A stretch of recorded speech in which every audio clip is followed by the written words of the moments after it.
Seja bem-vinda ao DRN Audiolivros. Se inscreva no nosso canal aí para dar uma força pra gente. A gente tem bastante audiolivros aí. Sempre procuramos adquirir mais e trazer. Se você quer um livro específico, deixe nos comentários aí. Eu tento ir atrás assim que possível. Se gosta do nosso trabalho aí, deixa o like. Se quiser dar um apoio pra gente também, temos Pix, seja membro. Fica tudo aí na descrição do canal ou na descrição dos vídeos também. E vamos lá, vamos para mais um capítulo. Capítulo 54. No Palácio. Sentada na traseira da carroça de rodas altas que seguia lentamente por uma rua sinuosa de Tanchico, atrás de 4 homens suados, Elaine tinha a expressão emburrada por detrás do véu sombrio que cobria seu rosto inteiro. Ela batia os pés, irritada. A cada guinada nas pedras do pavimento, seu corpo inteiro balançava. Quanto mais se agarrava às tábuas de madeira do estrado da carroça, pior ficava. Nina Eve não parecia muito incomodada. Sacolejava feito Elaine, mas mal parecia notar o rosto levemente franzido e o olhar introspectivo. E Jeanine, espremida do outro lado de Nina Eve, com o rosto velado e os cabelos escuros em tranças compridas até os ombros, aguentava com facilidade cada solavanco, mantendo os braços cruzados. Por fim, Elaine conseguiu imitar a Xianshan. Inevitavelmente balançava-se para cima de Nina Eve, mas a viagem já não trazia a sensação de que acabaria quebrando os dentes. Ela teria ficado feliz em caminhar, até mesmo descalça, mas Baile Domon dissera que não seria apropriado. O povo se perguntaria por que as mulheres não estavam sendo carregadas se havia tanto espaço, e a última coisa de que precisavam era chamar muita atenção. De certo que o homem não estava sacolejando feito um saco de nabos. Seguia caminhando adiante da carroça, com 10 dos 20 marujos que trouxera para escoltá-lo. Mais do que isso, pareceria suspeito, ele alegara. Ela suspeitou que ele não teria trazido tantos, não fosse por ela e as outras 2 mulheres. O céu sem nuvens ainda estava cinzento, embora a primeira luz já tivesse surgido antes de eles partirem. As ruas ainda estavam bastante vazias e silenciosas, exceto pelo ribombo da carroça e o rangido do eixo. Quando o sol despontasse no horizonte, as pessoas começariam a sair, mas agora as poucas que ela via eram bandos de homens vestidos em calças largas e caps escuros cilíndricos, caminhando depressa, com o ar furtivo de quem andara fazendo poucas e boas durante a madrugada. A lona velha que cobria a carga da carroça fora posicionada com esmero, de modo que qualquer um podia ver que ali havia apenas 3 cestas grandes. Mas, mesmo assim, um ou outro grupo desses grupinhos parava, feito um bando de cachorros, aproximando os rostos velados, os olhos acompanhando a carroça. Aparentemente, enfrentar 20 homens com espadas de madeira e porretes era demais, pois todos acabavam se afastando depressa. As rodas passaram por um enorme buraco onde as pedras do pavimento haviam sido arrancadas em um dos motins. Debaixo de Elaine, a carroça afundou. Ela quase mordeu a língua com a forte pancada no estrado. E Jeanine, toda tranquila com aqueles braços cruzados. Agarrada à borda do estrado, Elaine franziu o senho para Xianshan e se deparou com a mulher de lábios apertados, também se segurando com ambas as mãos. Não é nada comparado a ficar parada no convés, comentou Jeanine, dando de ombros. Nina Eve fez uma leve careta e tentou se afastar da mulher, embora não soubesse como fazer isso sem subir no colo de Elaine. Vou falar com o mestre Domo, murmurou, como se a carroça não tivesse sido sugestão dela para começo de conversa. Uma nova guinada a fez cerrar os dentes. As 3 vestiam lã grossa marrom de trama fina, porém meio áspera e não muito limpa. Vestidos de fazendeiras pobres que mais pareciam sacos disformes se comparados às cestas justas ao gosto de Hendra. Refugiadas do interior que comiam o que fosse possível, Era essa a imagem que precisavam passar. O alívio de Eugênia ao ver os vestidos pela primeira vez fora bastante evidente, além de quase tão estranho quanto sua presença na carroça. Elaine jamais imaginara que aquilo fosse acontecer. Houvera um grande debate, como os homens chamaram, na Câmara das Flores Caídas. Porém, ela e Nina Eve rebateram a maioria das objeções idiotas que eles apresentaram e ignoraram o resto. Elas duas tinham de entrar no palácio da Panarca e o mais depressa possível. Foi quando Domon apresentou outra objeção, não tão idiota quanto as outras. Como é que vocês vão entrar no palácio sozinhas? Resmungou o contrabandista barbudo, encarando os próprios punhos sobre a mesa. Vocês dizem que de jeito nenhum vão canalizar, a menos que seja preciso, para evitar chamar a atenção dessas Aes Sedai negras. Nenhuma delas tinha visto qualquer necessidade de mencionar os abandonados. Então vão precisar de músculos para girar um bastão, se a necessidade, no caso, se apresentar, e olhos para vigiar o entorno também seria uma boa ideia.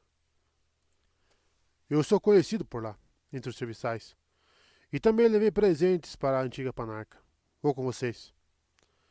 Sacudindo a cabeça, ele reclamou.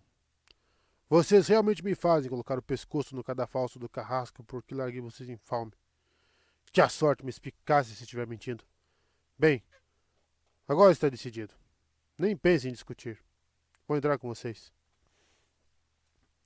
Você é um imbecil, ilhanense, disse Juinin com desprezo, antes que ela ou Nina Eve pudesse abrir a boca. Acha que os tarabonianos vão permitir que você fique zanzando pelo palácio como bem entender? Um contrabandista imundo de Ilian? Eu conheço os hábitos dos serviçais. Sei baixar a cabeça e fazer os nobres ignorantes pensarem. Ele pigarreou, afobado, e prosseguiu, sem olhar para Nina Eve nem para Elaine. Sou eu quem deve ir com elas. Tom riu dos outros dois homens. Vocês acham que algum dos dois poderia se passar por taraboniano? Eu posso. Isso aqui funciona bem. Ele cutucou o longo bigode. Além do mais, vocês não podem andar pelo palácio da Panarca carregando porretes ou bastões. É necessário um método mais sutil de proteção. Ele fez um floreio com a mão e uma faca de repente surgiu, girando e desaparecendo com a mesma rapidez, de volta pela manga, Elaine imaginou. Vocês todos sabem o que devem fazer, disse Nina Eve, ríspida. E não dá para fazer tentando nos vigiar feito um par de gansos à venda. Ela respirou fundo e prosseguiu em um tom mais amistoso. Se houvesse meio de um de vocês vir com a gente, eu apreciaria os olhos extras, no mínimo, mas não tem como. Temos que ir sozinhas, ao que parece. Ponto final. Eu posso acompanhar vocês, anunciou Ejanin de repente, do canto do quarto, onde Nina Eve a forçara a ficar. Todos se viraram para encará-la. A mulher retribuiu o olhar com uma expressão fechada, como se ela própria não estivesse muito segura. Essas mulheres são amigas das trevas. Precisam ser punidas. Elaine ficou apenas surpresa com a oferta, mas Nina Eve, com os cantos da boca já pálidos, parecia prestes a dar uma surra na mulher por conta daquilo. Você acha que confiaríamos em você, Xian Shan? Perguntou com frieza. Antes de irmos embora, você vai ficar bem trancadinho no depósito, por mais falatório que isso sou. Eu juro pela minha confiança em um nome maior, interrompeu Janin, levando as mãos ao coração, uma sobre a outra, que não vou trair vocês de maneira alguma, que vou obedecer e proteger vocês até saírem em segurança do Palácio da Panarca. Então ela fez 3 mesuras profundas e formais. Elaine não fazia ideia do que isso significava. Confiança em um nome maior. Mas a Xian Shan sem dúvida parecia muito comprometida. Ela é capaz, disse Domon devagar e relutante. Encarou Eugenie e balançou a cabeça.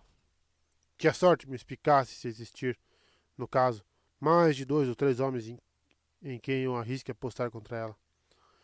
Nina Eve franziu o senho para a própria mão, que agarrava uma dúzia das longas trancinhas. Depois deu-lhes um puxão, bastante deliberadamente. Ninaeve, disse Elaine com firmeza. Você mesma disse que gostaria de ter mais um par de olhos, e eu sem dúvida gostaria. Além do mais, se formos fazer tudo isso sem canalizar, eu não vou me incomodar de ter alguém capaz de lidar com algum guarda-bisbilhoteiro, se for preciso. Eu não tenho condições de tocar um homem com os meus próprios punhos, e nem você. Você lembra como ela sabe lutar? Nineve cravou os olhos em Gianin, franziu o senho para Elaine.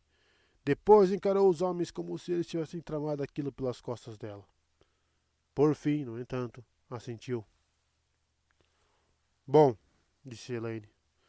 Mestre Domon, isso implica em 3 vestidos, não 2. Agora, é melhor vocês 3 irem embora. Pretendemos estar a caminho quando o dia nascer. A carroça parou com um solavanco que despertou Elaine de suas lembranças. Havia mantos brancos desmontados dos cavalos, interrogando Domon.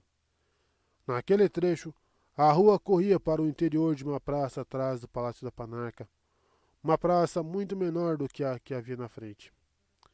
Mais adiante se ergueu o palácio, em pilhas de mármore branco, torres delgadas envoltas em trabalhos de cantaria rendada, domos revestidos de neve, rematados de ouro e encimados por pináculos dourados ou cataventos. As ruas de cada um dos lados eram muito mais largas do que a maioria em Tanchico e também mais retas. O lento clop-clop dos cascos de um cavalo nas amplas pedras do pavimento da praça anunciou outro cavaleiro, um homem alto, de capacete reluzente, armadura cintilando por sob manto branco com um raio de sol dourado e um cajado carmesim de pastor. Elaine baixou a cabeça. Os 3 nós de patente debaixo do sol flamejante informaram que se tratava de Jaixin Carredin. O homem jamais a vira, mas, se pensasse que ela estava encarando, poderia se perguntar o motivo. Os cascos percorreram a praça sem parar. Egianin também baixou o rosto, mas Ninaeve franziu o sim abertamente para o inquisidor. Aquele homem está muito preocupado com alguma coisa, murmurou ela. Espero que ele não tenha ouvido. A Panarca está morta! Gritou um homem de algum ponto da praça. Mataram a Panarca! Não havia como dizer de quem, nem de onde vinha o grito. As ruas que Elaine conseguia ver estavam bloqueadas por mantos brancos a cavalo. Ela olhou para trás, para a rua que a carroça acabara de subir, e desejou que os guardas interrogassem Domo mais depressa. Na primeira curva, começava a se formar um aglomerado de pessoas que espiavam a praça. Tom e Juilin deviam ter feito um bom trabalho espalhando os boatos durante a noite.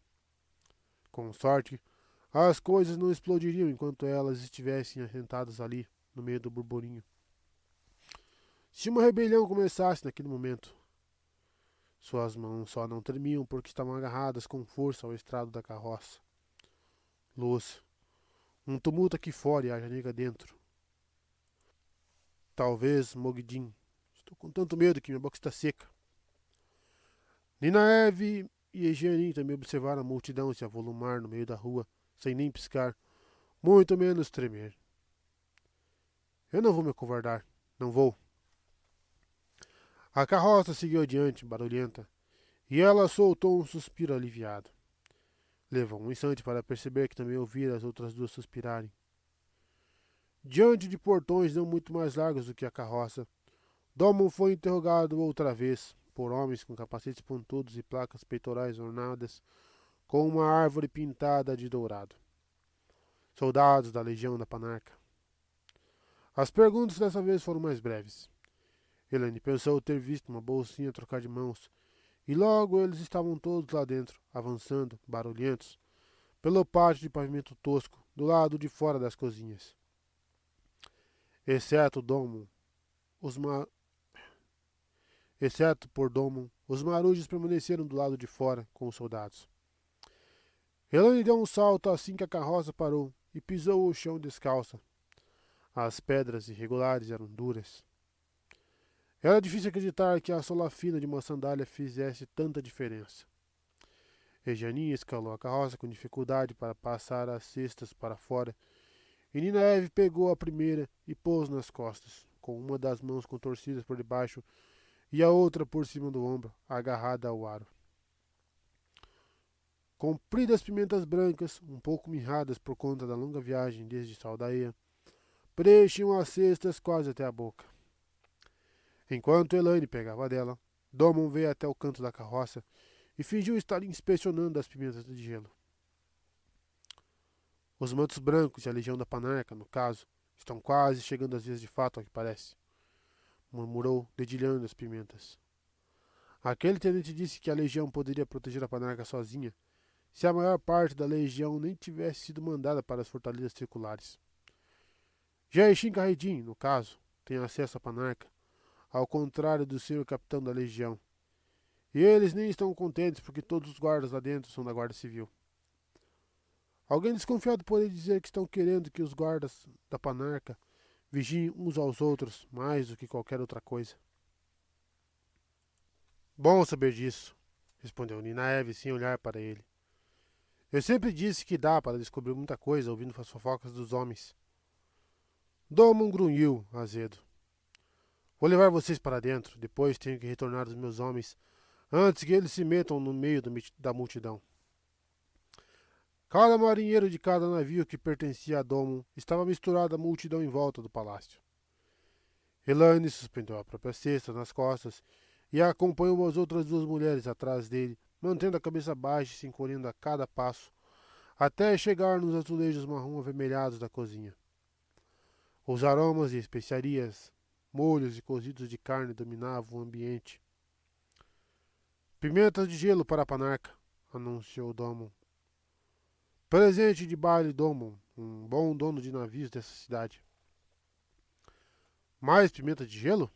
Perguntou uma mulher corpulenta, de tranças escuras, avental branco e o sempre presente véu, tirando os olhos de uma bandeja de prata, onde arrumava um guardanapo branco dobrado, todo ornamentado entre as travessas de porcelana fina e dourada do povo do mar. Havia na cozinha uma dezena ou mais de outras mulheres de avental, bem como um par de rapazes virando assados suculentos em espetos diante de duas das 6 lareiras. Mas aquela era claramente a cozinheira-chefe. Bem, ela parece ter gostado das últimas, a Panarca. Guarde no depósito ali. Ela fez um gesto vago para uma das portas do lado oposto do recinto. Não tenho tempo de me amofinar com vocês agora. Amofinar? Elaine olhava para baixo enquanto caminhava atrás de Ninaeve e Egianin, suando, e não por conta do calor dos fornos e lareiras de ferro. Uma mulher muito magra, vestida em seda cortada, moda diferente de Tarabon, se encontrava parada ao lado de uma das grandes mesas, coçando as orelhas de um gato cinza magrelo que lambia o creme de sua tigela de porcelana. O gato a denunciava, bem como seu rosto estreito e nariz largo. Marilyn G. Malfin, antes da Aja Marrom, agora da negra. Se a mulher tirasse os olhos do animal, se olhasse para cima e de fato as percebesse ali, saberia que as duas eram capazes de canalizar sem que elas precisassem fazê-lo. Com essa proximidade, sem dúvida poderia sentir a habilidade em si. Suor pingava do nariz de Elaine no momento em que ela empurrou com o quadril a porta da despensa para fechá-la. Vocês viram a mulher? Perguntou baixinho, quase deixando a cesta cair no chão. Ornatos em gregas entalhados na parede caiada logo abaixo do teto permitiam a entrada de uma luz fraca vinda da cozinha. Fileiras de prateleiras altas preenchiam o amplo salão, abarrotados de sacas, redes com vegetais e grandes jarros de especiarias. Barris e tonéis se espalhavam por todo lado, e uma dúzia de cordeiros e o dobro de gansos temperados jaziam pendurados em ganchos. Segundo o rascunho da planta que Domon e Tom haviam desenhado, aquela era a menor despensa de comida do palácio. Que nojento, disse. Sei que Rendra mantém a cozinha cheia, mas pelo menos compra só o que precisa. Essa gente está se refestelando enquanto... Contei a sua aflição até poder fazer alguma coisa a respeito. retrucou Ninaeve em um sussurro veemente. Ela havia apoiado a cesta no chão e estava tirando o vestido tosco de camponesa. Ejanin já estava de roupas de baixo. Eu vi a mulher. Se você estiver querendo que ela venha até aqui para ver que barulheira é essa, continue falando. Elaine deu uma fungada de desdém, mas não respondeu. Não estivera fazendo tanto barulho assim. Tirou o próprio vestido e derramou no chão as pimentas e o que mais estava escondido debaixo delas. Entre outras coisas, um vestido branco com cinto verde, de trama fina de lã, com uma árvore verde de galhos frondosos sob o contorno de uma folha de 3 pontas bordada acima do seio esquerdo. O véu encardido foi substituído por um limpo, de linho, quase tão transparente quanto seda.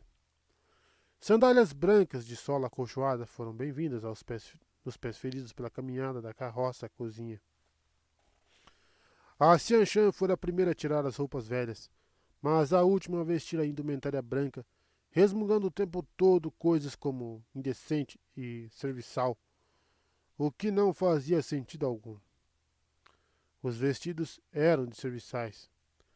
A questão era que as serventes podiam circular por todos os cantos, e como o palácio tinha muitas, dificilmente as 3 chamariam a atenção.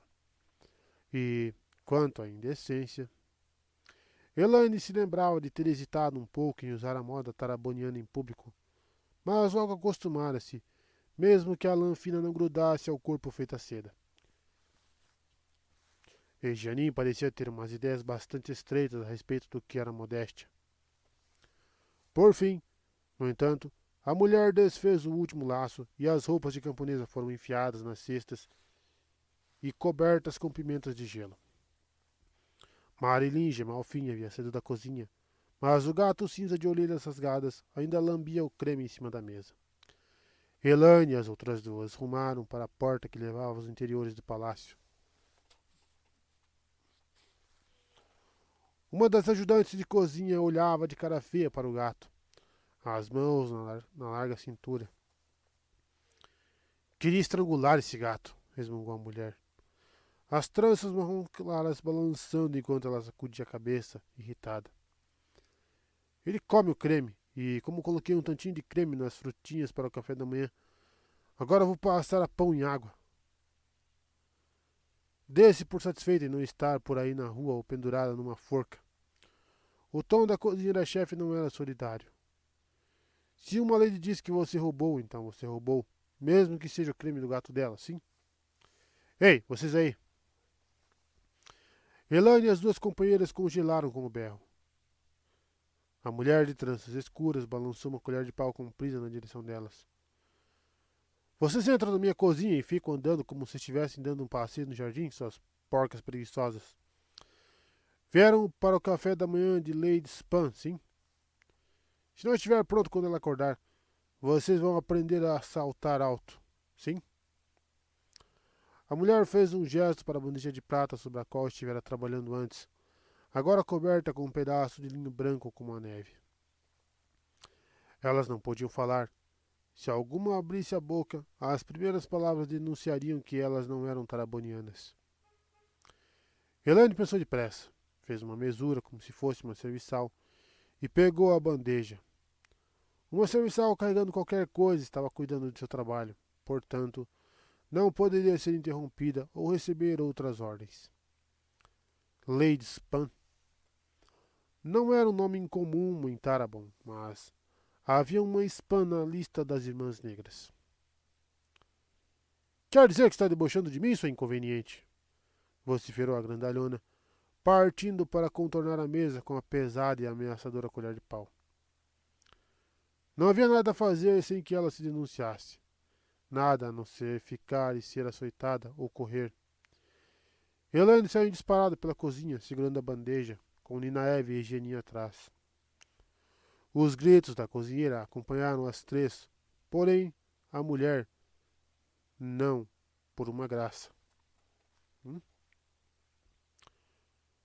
A imagem das 3 correndo pelo palácio, fugindo da perseguição da grandalhona, fez Elaine sentir vontade de soltar uma gargalhada histérica.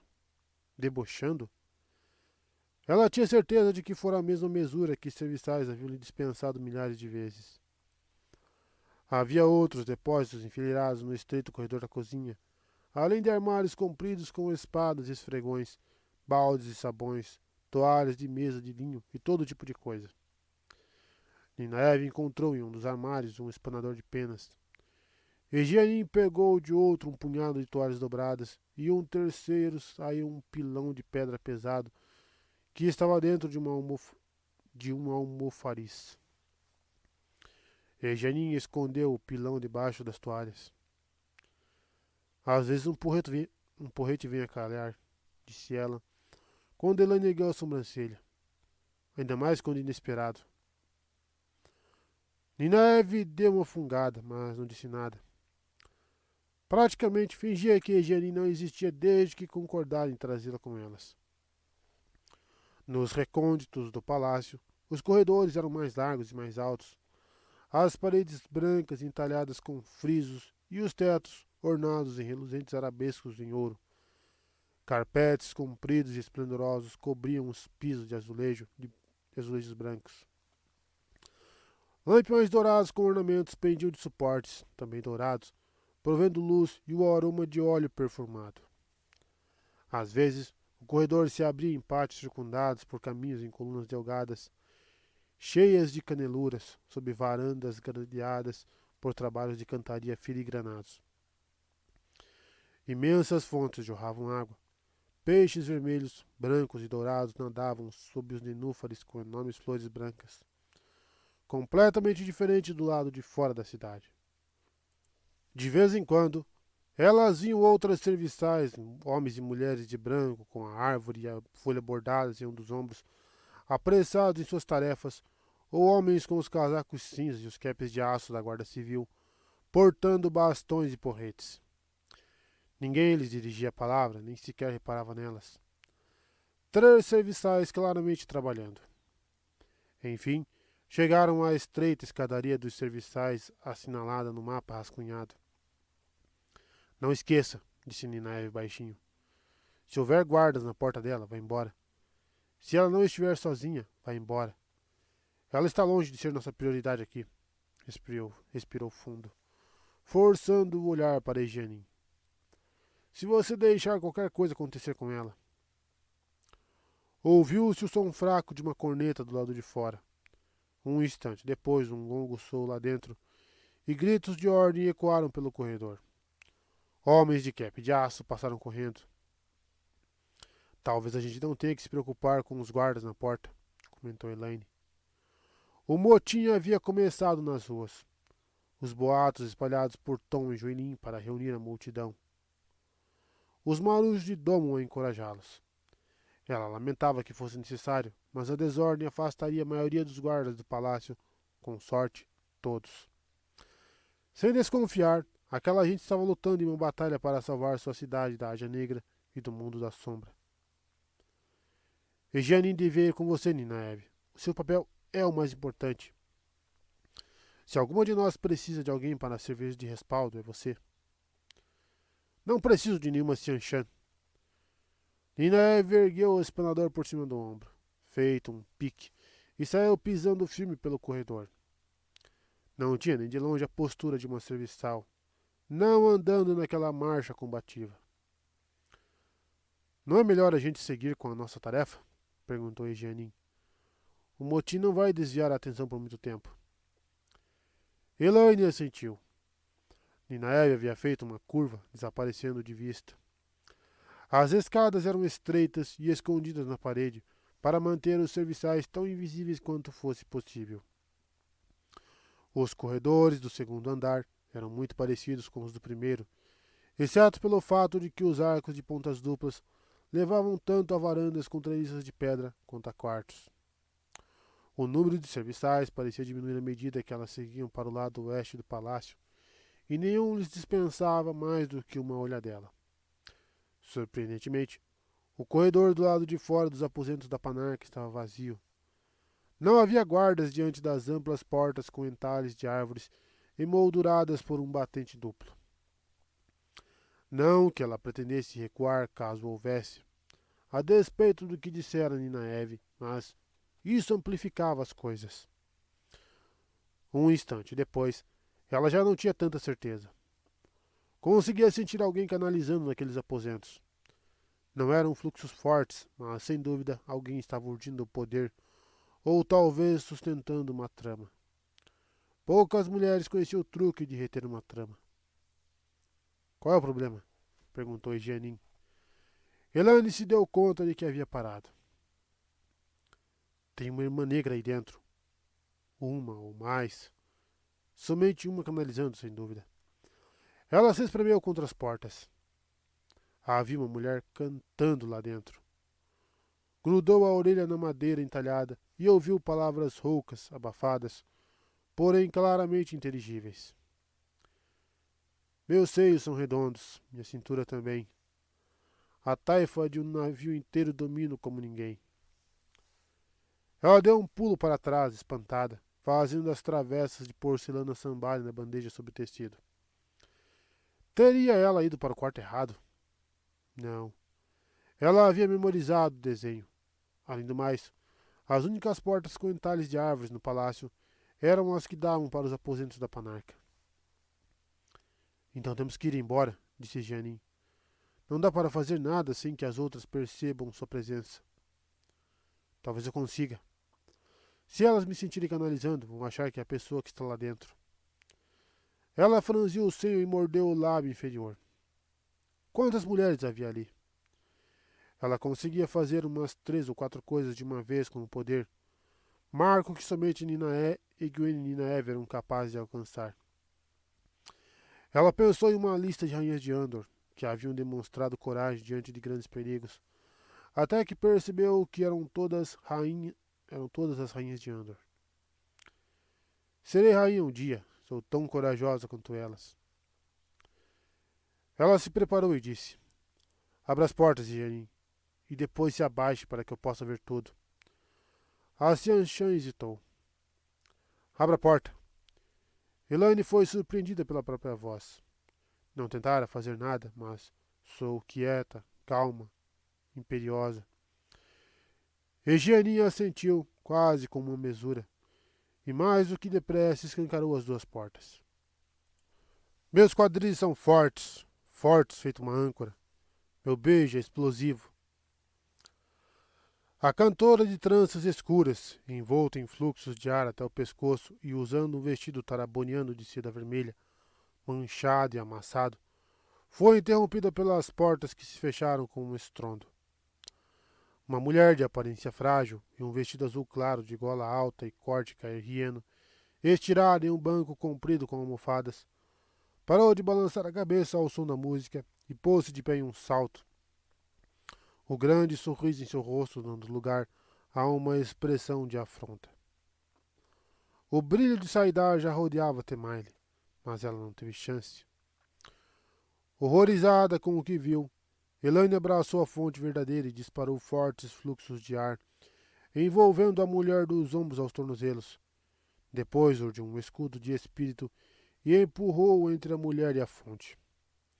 O brilho tênue que envolvia Temaile esvaneceu, e ela saiu voando pelo banco como se tivesse acabado de ser golpeada por um cavalo a galope, revirando os olhos, e aterrissou de costas no chão, a 3 passos de distância, inconsciente, no carpete verde e dourado.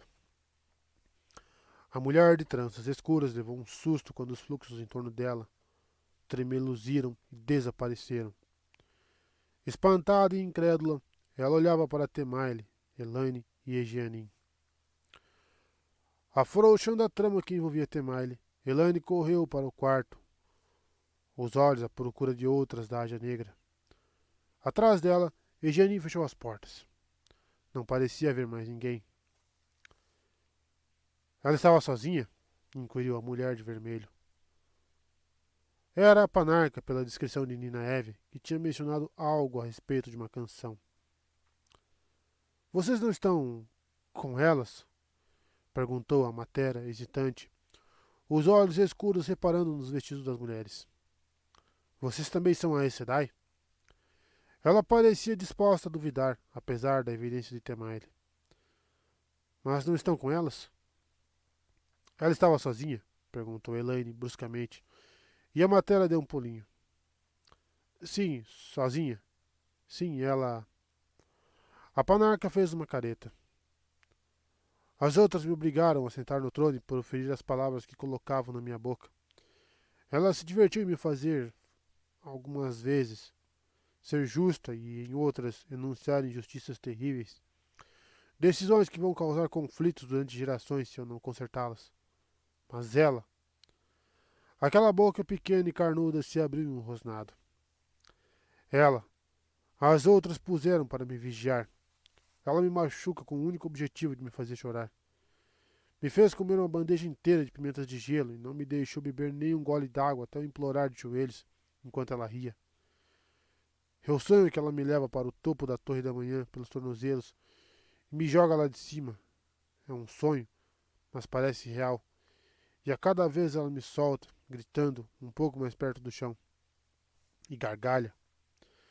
Me obriga a aprender danças lascivas, canções imundas, e ri quando diz que antes de ir embora ela vai me fazer cantar e dançar para entreter os...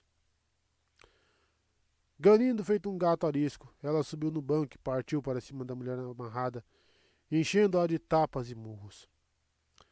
E Janin, de braços cruzados diante das portas, parecia disposta a deixar aquilo seguir em frente, mas ela inudiu fluxos de ar em torno da cintura de Amatera.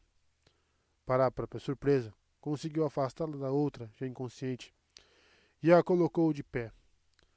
Talvez aprender a manejar tramas pesadas com Jonin tivesse aumentado a força dela. A matéria seguiu, chutando na direção de Temaile, cravando o olhar em Elaine e Janin quando os pés calçados já não a acertavam. Eu sou a panarca de Tarabon e pretendo dispensar a justiça a essa mulher. A boca de botão de rosa tinha um aspecto emburrado. A mulher teria se esquecido de quem era, de sua posição. Ela era equivalente a um rei, um governante. E eu sou a Aes Sedai que veio resgatar você, respondeu Elaine com frieza. Ao perceber que ainda segurava a bandeja, colocou-a no chão mais que depressa. A mulher já parecia ter dificuldade suficiente para enxergar além dos vestidos brancos de serviçal. O rosto de Temari estava bastante vermelho. Ela acordaria com hematomas. Sem dúvida menos do que merecia. Elaine desejou uma forma de levar Temaile com elas. Uma, uma forma de levar pelo menos uma à torre, por justiça. Nós íamos tirar você daqui, e nós arriscamos bastante. Depois pode procurar o senhor capitão da Legião da Panarca, Yandrik e o exército dele. E pode ir atrás dessas mulheres. Talvez tenhamos sorte de conseguir levar alguma delas a julgamento. Mas primeiro precisamos tirar você daqui. Eu não preciso de Yandrik, resmungou a Matera. Elaine poderia jurar que a mulher quase dissera agora. A minha legião tem soldados rodeando o palácio, eu sei disso. Não me permitiram falar com nenhum deles, mas quando me virem e ouvirem minha voz, vão fazer o que tem de ser feito, sim? Vocês, Aes Sedai, não podem usar o poder único para fazer mal. A voz dela foi morrendo, e ela fez uma cara emburrada de desprezo para Temaile. Pelo menos vocês não podem usar o poder como arma, sim? Eu sei disso. Elaine surpreendeu a si mesmo urdindo minúsculos fluxos de ar, um para cada trança de Amatera. As tranças flutuaram, e a beiçudinha besta não teve escolha a não ser acompanhá-las nas pontas dos pés. Elaine a fez caminhar daquele jeito até a mulher parar diante dela, com os olhos escuros arregalados e indignados. Escute bem, panarca, a Matera de Tarabon, disse ela em um tom gélido. Se tentar ir até os soldados, as comparsas de Temaile podem muito bem embrulhar você em uma trouxa e mandá-la de volta para ela. E pior, vão saber que eu e minhas amigas estamos aqui. E isso eu não vou permitir. Vamos sair daqui de fininho. E se você não concordar com isso, vou amarrá-la e amordaçá-la aqui, do lado de Temaile, para que as amigas dela encontrem. Tinha de haver alguma forma de levar Temaile também. Está me entendendo? A Matera assentiu sutilmente, ainda emburrada. Eugenie emitiu um sonzinho de aprovação. Elaine soltou os fluxos e os Os calcanhares da mulher tocaram o chão.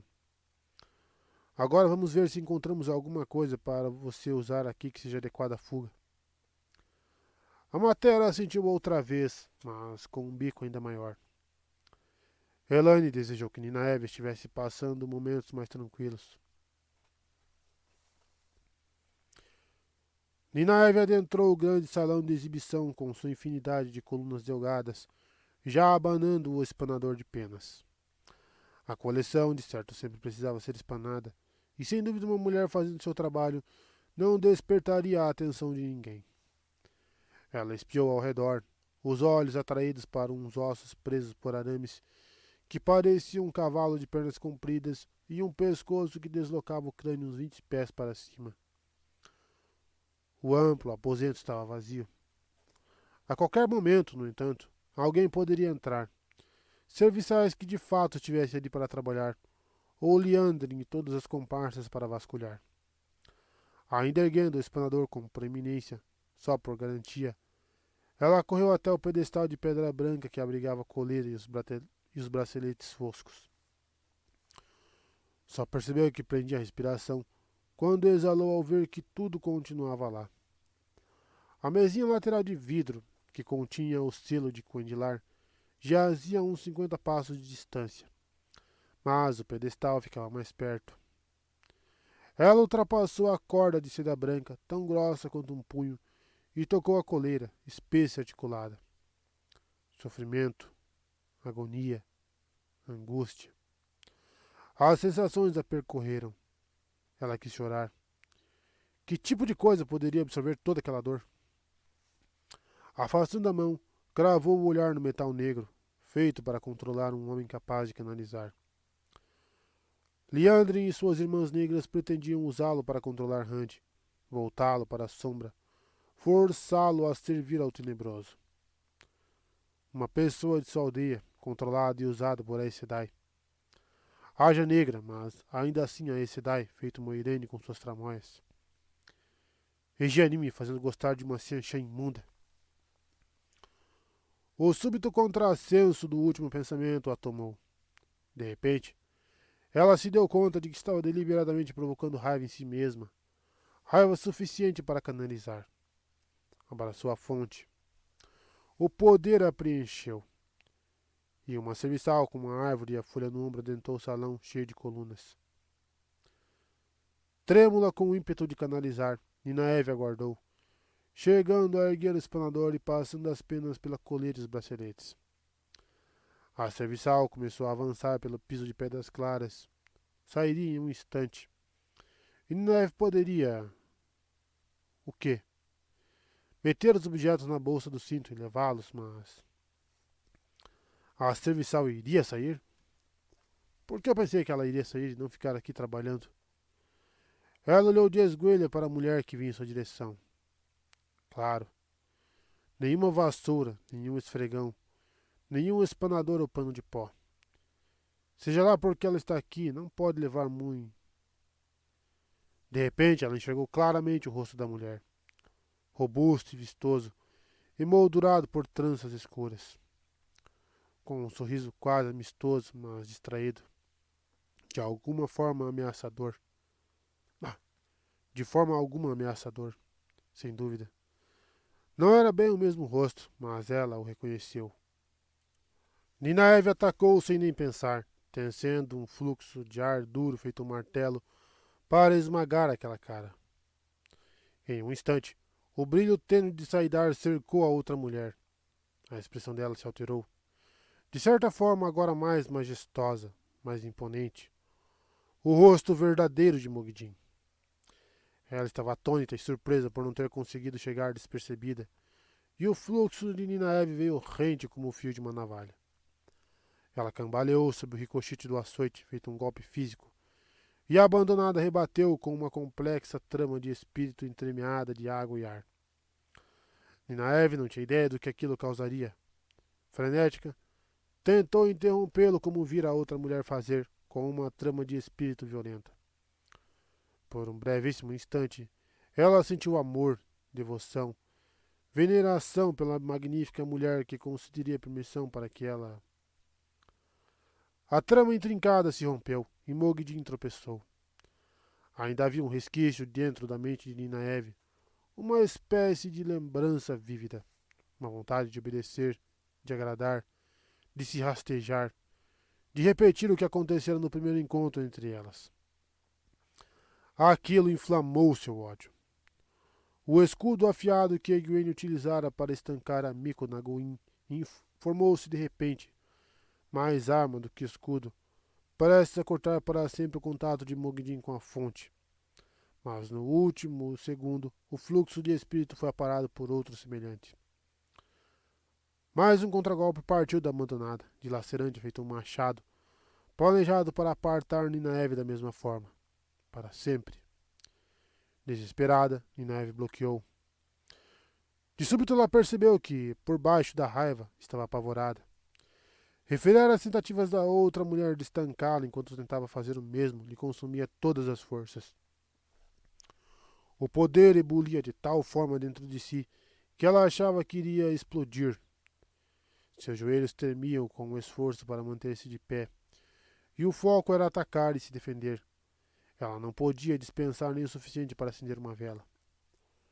O machado de espírito de Mogedin ora ficava mais afiado, ora menos, mas não faria a menor diferença se ela conseguisse acertá-la. Ninaeve não via nenhuma real distinção entre ser estancada pela mulher ou ser apenas blindada e submetida a ela. A força da outra roçou o fluxo do poder da fonte que havia dentro dela, feito uma faca pairando sobre o pescoço esticado de uma galinha. A imagem era bastante adequada. Ela desejou não ter pensado naquilo. No fundinho de sua cabeça, uma vozinha balbuciou. Ah, não. Luz, não deixe que ela consiga. Não deixe. Luz, por favor, isso não. Por um instante, considerou desistir de tentar estancar Mogedin. Um dos motivos era a necessidade de manter seu fluxo afiado com uma ponta de uma navalha, o que estava muito difícil, e usar toda a força para conter o ataque de Mogedin, forçá-lo a recuar, talvez rompê-lo. Porém, se tentasse isso, a outra mulher não precisaria se defender e poderia acrescentar aquela força ao seu próprio ataque. Ela era uma abandonada, não só uma irmã negra. Uma mulher que tinha sido a Aes Sedai na Era das Lendas, quando os Aes Sedai eram capazes de fazer coisas que nos dias atuais eram impensáveis. Se Mogedin a atacasse com toda a sua força, um homem que entrasse ali naquele instante, ou qualquer mulher incapaz de canalizar, teria visto apenas duas mulheres se encarando, uma de cada lado da corda de seda, a uma distância de menos de 10 pés. As duas mulheres se encarando em um enorme salão cheio de objetos estranhos. Ninguém enxergaria nenhuma evidência de um duelo. Nada de pulos ou golpes de espadas como as lutas masculinas. Nada destruído ou quebrado. Apenas duas mulheres paradas de pé. Porém, ainda assim, um duelo, e talvez um duelo de morte, contra uma abandonada. Todo meu cuidadoso plano arruinado, disse Mogedin subitamente, em um tom tenso e raivoso, com as mãos agarradas às saias. No mínimo, vou precisar fazer um esforço incalculável para que tudo volte a ser como antes. Talvez não seja possível. Ah, eu pretendo fazer você pagar muito caro por isso, Ninaeve Almeara. Esse tem sido um esconderijo muito confortável, e essas mulheres apáticas têm um bom número de itens muito úteis. Ainda que não. Ela sacudiu a cabeça, os lábios arreganhados em um esgar de dentes. Acho que vou levar você comigo dessa vez. Já sei. Vou usar você como banquinho vivo de montaria. Você vai ficar de 4 e eu vou pisar nas suas costas para subir na minha cela.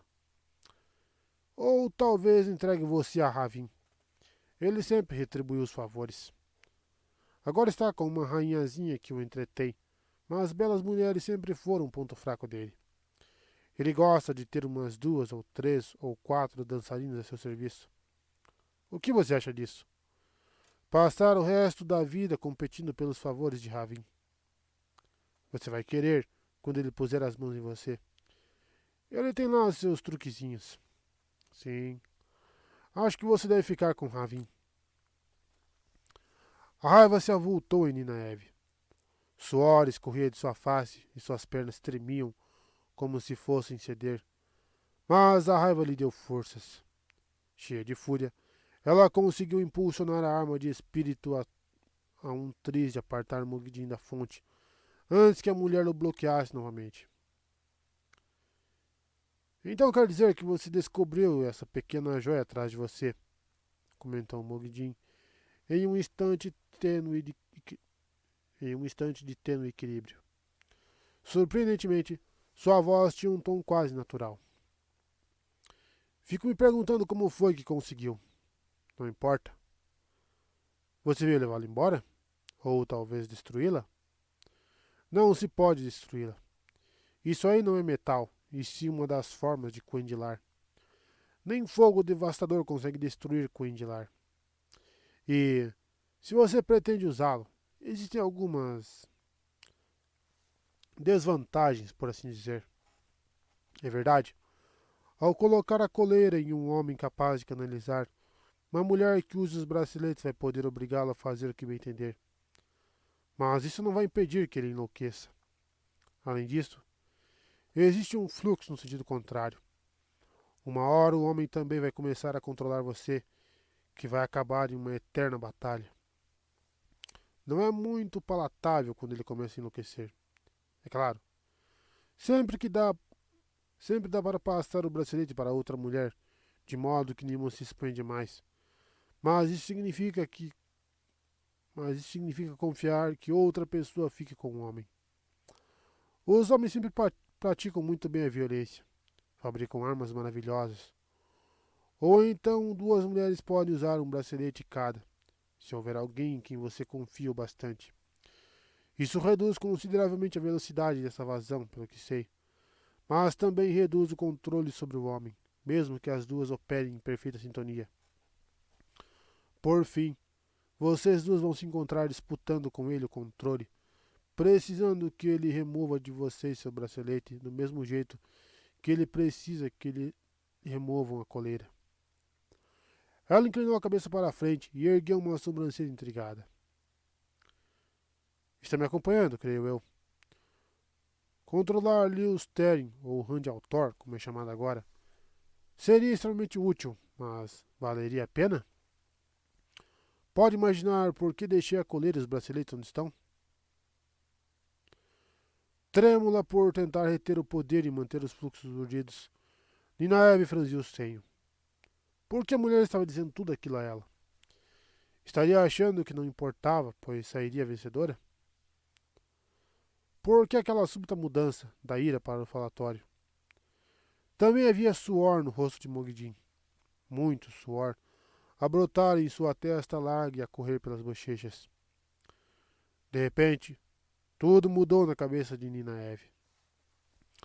A voz de Mogidin não estava tensa por conta da raiva. Estava tensa por conta do esforço.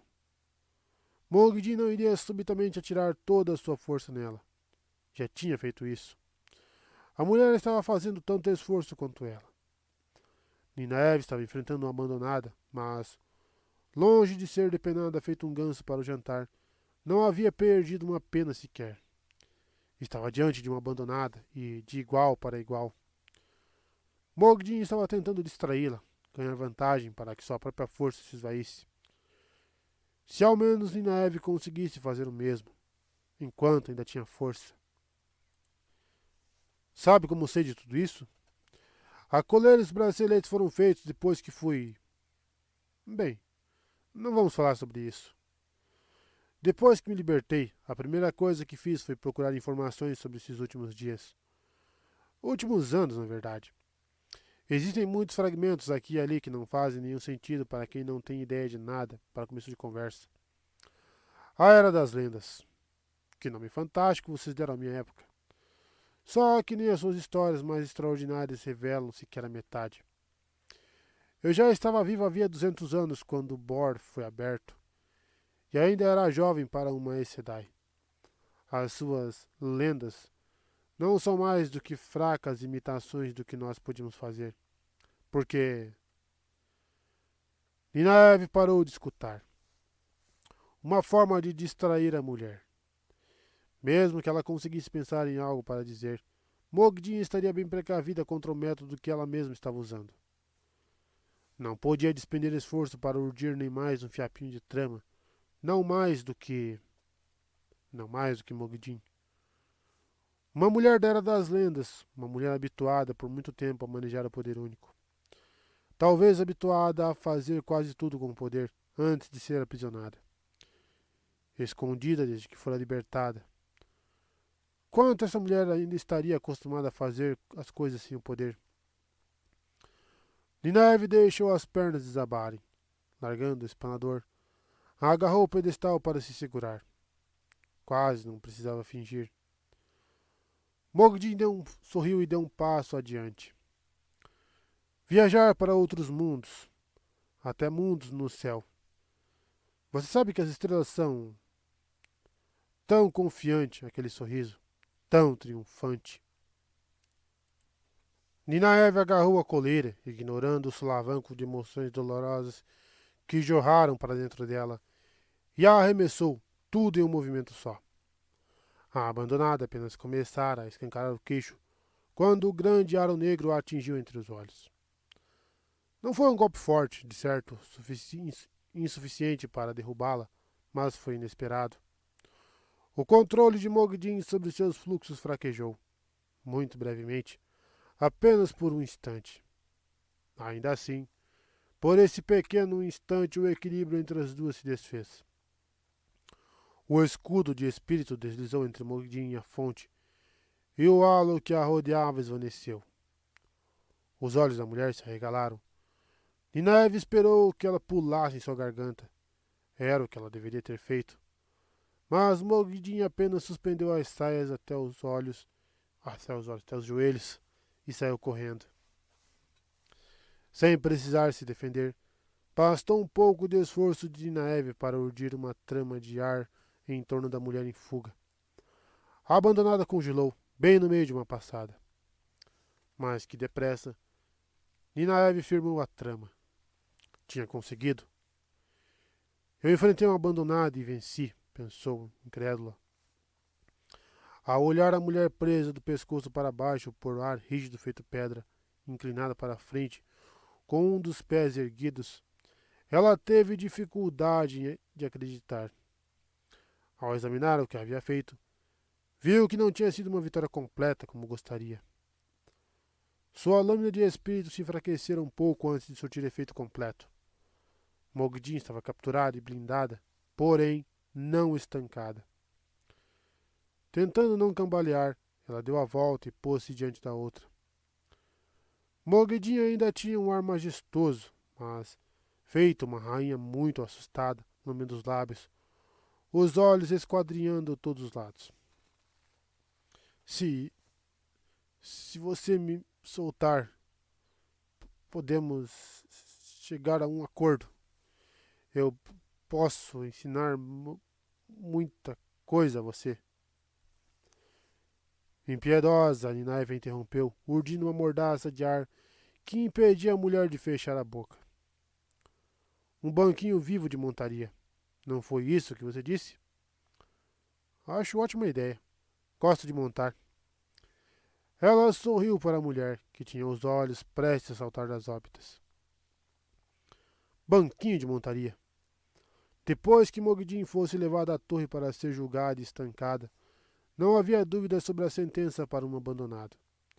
Ela fatalmente seria condenada a fazer algum trabalho útil nas cozinhas, nos jardins ou nos estábulos, a não ser quando fosse exibida para servir de exemplo de que nem os abandonados escapavam da justiça, nem eram tratados de maneira diferente do que qualquer outro serviçal.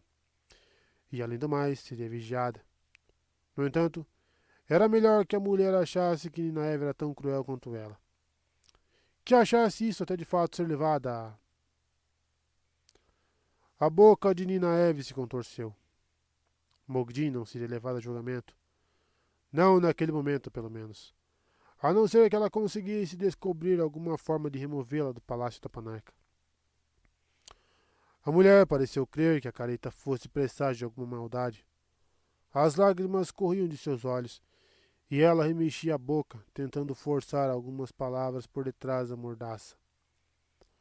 Enojada consigo mesma, Ninaeve caminhou cambaleante de volta para onde estava a coleira preta e enfiou-a depressa na bolsa do cinto, antes que as severas emoções que o objeto encerrava fossem capazes de algo mais do que impressioná-la. Em seguida, tomou os braceletes com a mesma sensação de sofrimento e mágoa. Eu estava prestes a torturar essa mulher, fazendo-a pensar que eu a torturaria. Ela merece, sem dúvida, mas eu não sou assim. Ou sou. Eu não sou melhor do que Janin. Ela se virou com um pulo, furiosa por sequer ter considerado tal coisa, e caminhou a passos firmes até a mesa com tampo de vidro, passando por Mogidin. Tinha de haver um meio de levar aquela mulher à justiça. Havia 7 estatuetas no estojo. 7 e nenhum selo.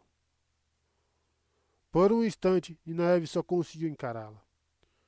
Uma das figuras, um animal estranho com o formato tosco de um porco, porém de focinho largo e redondo e pés da mesma grossura das pernas, estava no mesmo lugar onde estivera o selo no centro da mesa.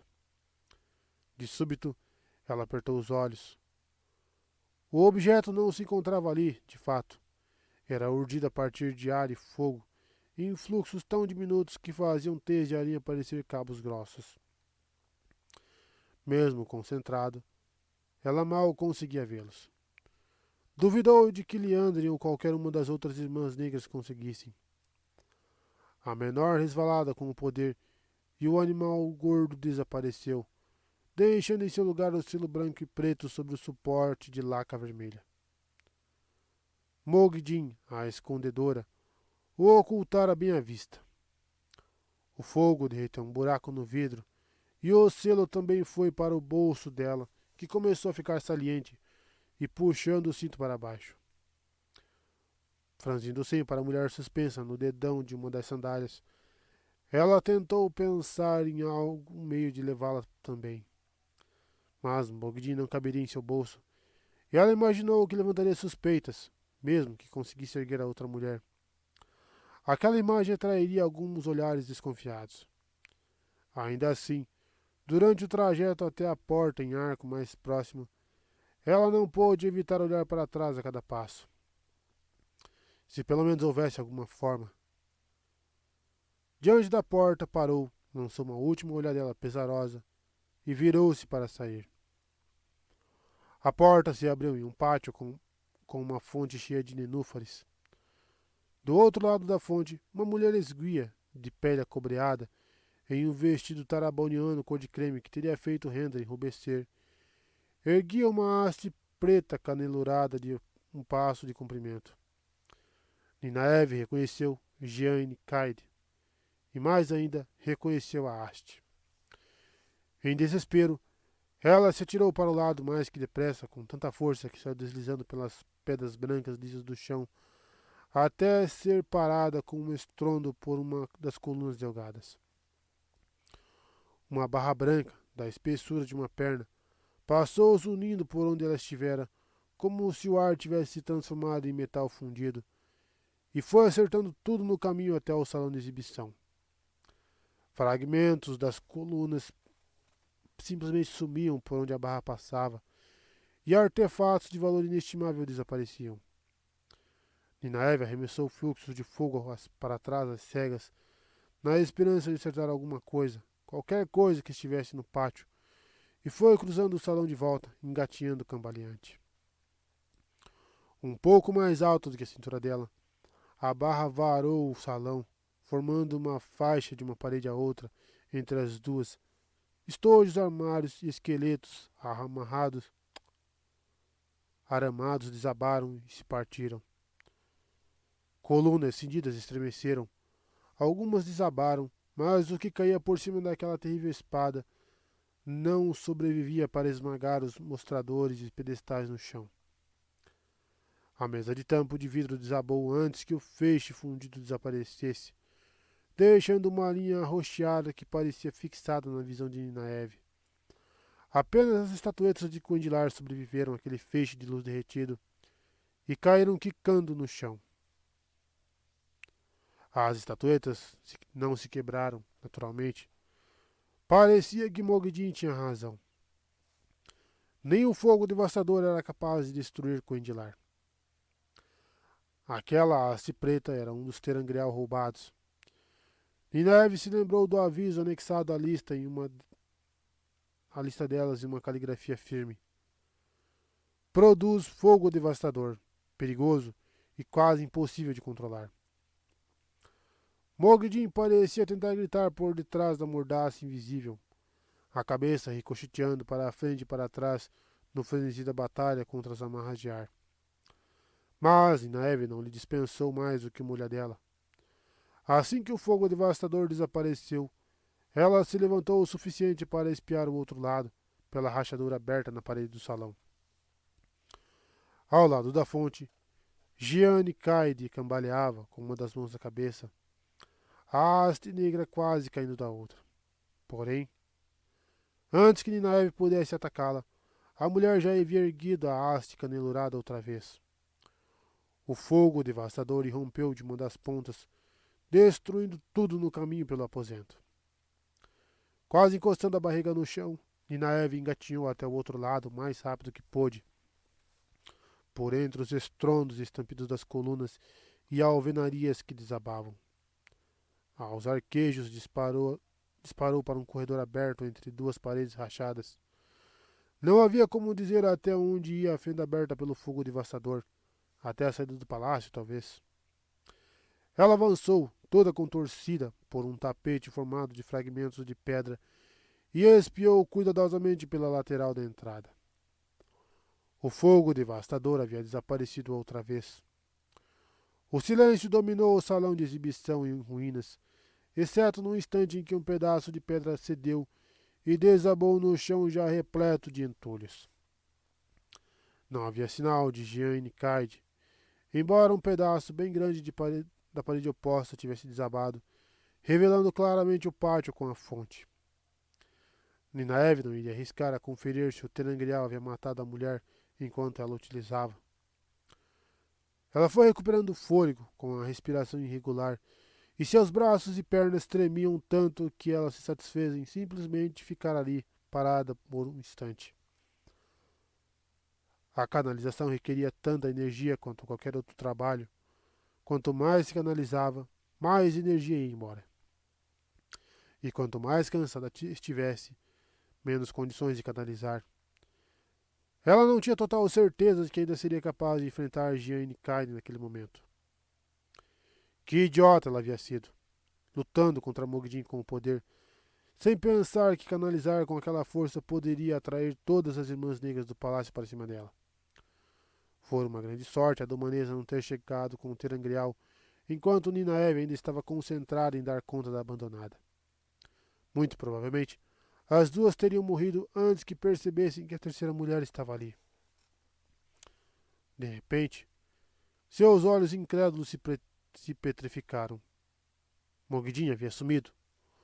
O fogo devastador não se aproximara mais de 10 pés da mulher, mas ela não estava mais ali. Era impossível. Ela tinha sido blindada. Como posso saber o que é impossível? Resmungou Ninaeve. Era impossível que eu derrotasse uma abandonada, mas derrotei. Ainda não havia sinal de Gianni Caide. Ela se levantou e correu até o local do encontro. Se pelo menos Lucelaine não tivesse se metido em nenhum problema, elas poderiam sair dali em segurança, no final das contas.